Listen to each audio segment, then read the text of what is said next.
Le contenu dupliqué est-il vraiment si néfaste que ça dans le cadre d'une stratégie SEO locale et internationale? Google a récemment clarifié sa position sur le sujet et on vous en dit plus dans quelques instants. Bonjour à tous, c'est Vincent, j'espère que vous allez bien. C'est donc avec cette actualité SEO que nous allons débuter le résumé des actualités digitales de la semaine. Nous enchaînerons ensuite avec une sélection de 5 autres actualités digitales que nous avons sélectionnées pour vous. N'hésitez surtout pas à vous abonner à la chaîne YouTube pour suivre nos prochains débriefs d'actualité que l'on publie chaque semaine.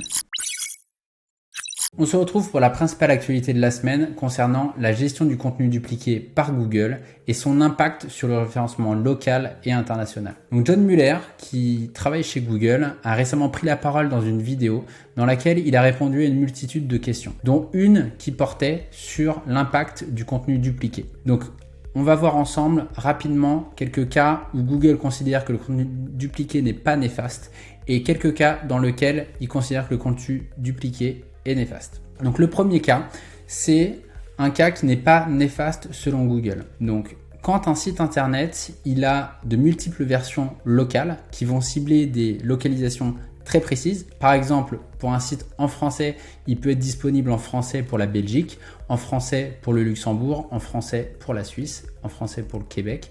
Et dans ce cadre-là, même avec un contenu qui est très similaire mais qui va être un petit peu adapté pour chaque localisation, Google ne va pas considérer cela comme du contenu dupliqué. Bien sûr, il faut mettre en place les balises hreflang pour bien spécifier à Google que cette version est la version pour la France, cette version est la version pour la Suisse et cette version celle pour la Belgique, etc. Donc ça, c'est une balise intégrée dans le head de chaque page de votre site web. Mais à partir du moment où cette partie est faite et votre contenu est légèrement adapté en fonction des localisations, il n'y aura pas d'impact pour vous. Le deuxième cas toléré par Google de contenu dupliqué concerne la traduction automatique. Donc on reste dans le cadre du SEO international.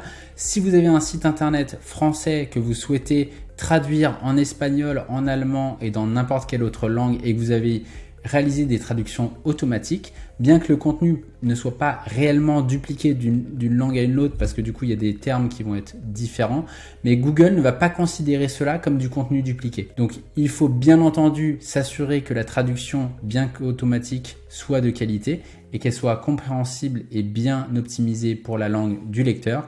Mais à partir du moment où tout cela est correct, il n'y aura aucun problème du côté de Google. Il faut bien entendu toujours mettre en place les balises hreflang aussi dans ce cadre-là, mais il n'y aura pas de problème particulier. L'autre point, c'est est-ce que du contenu dupliqué partiel peut avoir un impact significatif sur le référencement d'une page sur Google. Donc il peut s'agir parfois d'avoir un élément d'une page qui se retrouve sur de multiples pages, par exemple une description d'un service, une description d'un produit. Et dans ce cadre-là, si ce n'est pas le contenu principal de la page et s'il y a toujours d'autres contenus à la suite, ce n'est pas un problème en soi pour Google s'il y a une partie de ce contenu qui est dupliqué au sein d'un même site web sur de multiples pages. Maintenant, passons aux cas dans lesquels Google peut pénaliser le contenu dupliqué. Donc il y a deux cas principaux. Le premier, c'est lié à la situation géographique. C'est-à-dire que si vous proposez plusieurs services ou des services dans plusieurs zones géographiques, par exemple des régions de France différentes, vous allez devoir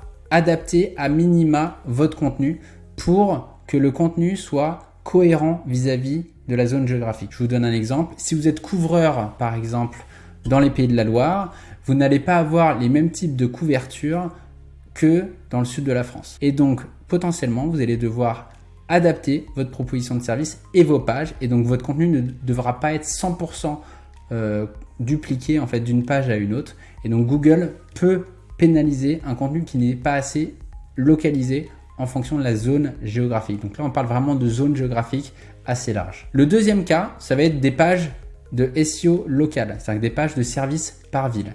Google ne recommande pas les textes à trous, c'est-à-dire qu'il ne vous recommande pas de dupliquer l'intégralité de votre contenu en remplaçant uniquement la ville par l'autre ville. Il vous recommande en échange davantage d'aller intégrer des éléments très locaux. C'est-à-dire que par exemple, si vous avez des avis clients locaux, il vous incite à les intégrer.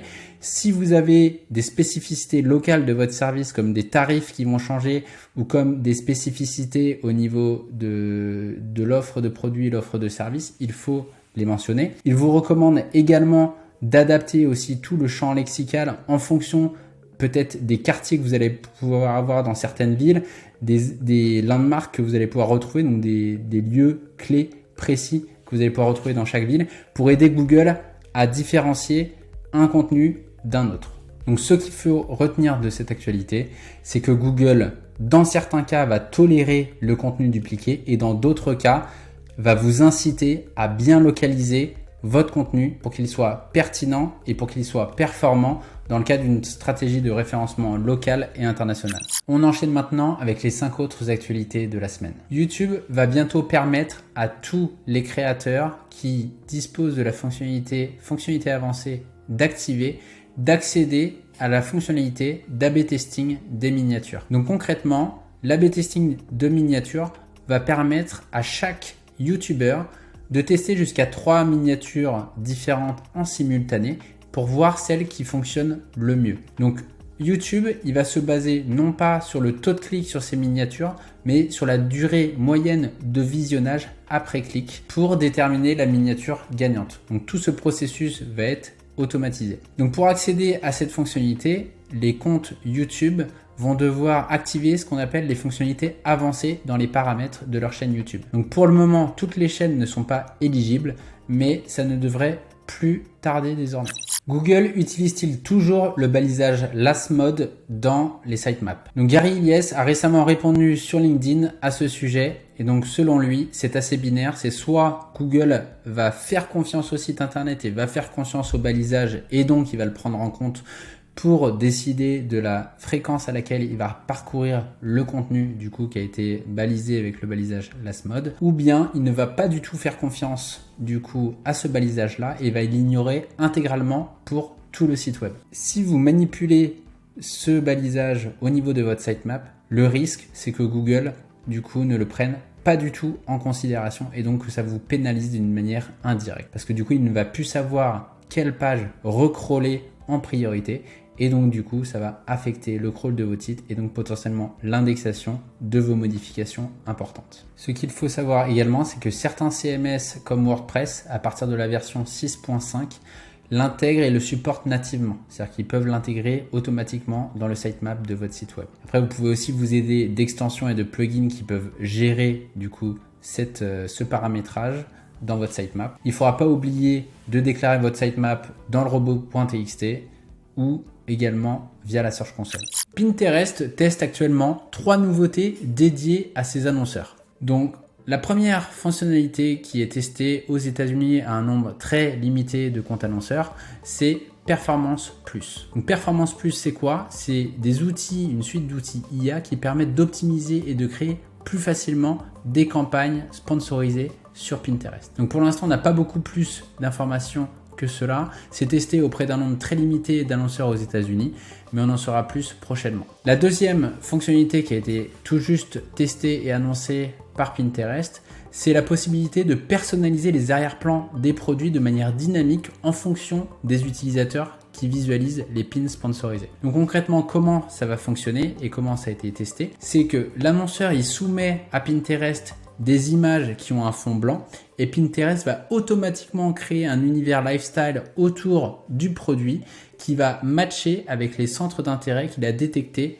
du lecteur et donc du visiteur qui est disponible sur la plateforme Pinterest. Enfin, la dernière nouveauté qui a été annoncée par Pinterest, c'est la possibilité de créer des collages sponsorisés directement depuis sa plateforme. Donc là, concrètement, c'est quoi? C'est que l'annonceur va être capable de créer une publication de type collage. Donc, il va pouvoir intégrer plein de produits dans un seul et même visuel Pinterest qui va pouvoir taguer pour que l'utilisateur puisse directement accéder depuis le tag vers la fiche produit, vers les informations de prix et avoir davantage de visibilité sur quel produit a été intégré dans le collage sponsorisé de l'annonceur.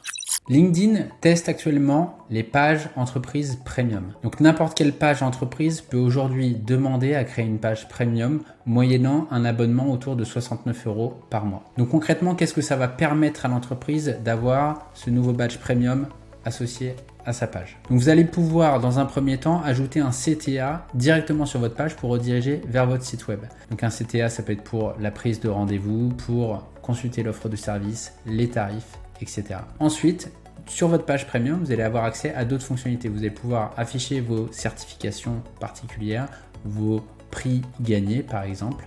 Vous allez également pouvoir afficher des témoignages clients, chose que les pages gratuites ne peuvent pas faire. Vous allez pouvoir également avoir accès à davantage d'insights sur les visiteurs de votre page, donc des insights beaucoup plus développés que ceux que vous avez actuellement sur la page gratuite. Enfin, vous allez avoir un assistant à la rédaction de posts aidé par l'IA. Et donc ça, c'est un ensemble de fonctionnalités que vous allez voir aujourd'hui pour donc le tarif, comme je vous l'ai dit, de 69 € par mois. Et donc prochainement, LinkedIn va forcément intégrer de nouvelles fonctionnalités, mais en tout cas, dans un premier temps, c'est ce qui va vraiment distinguer les pages gratuites des pages premium.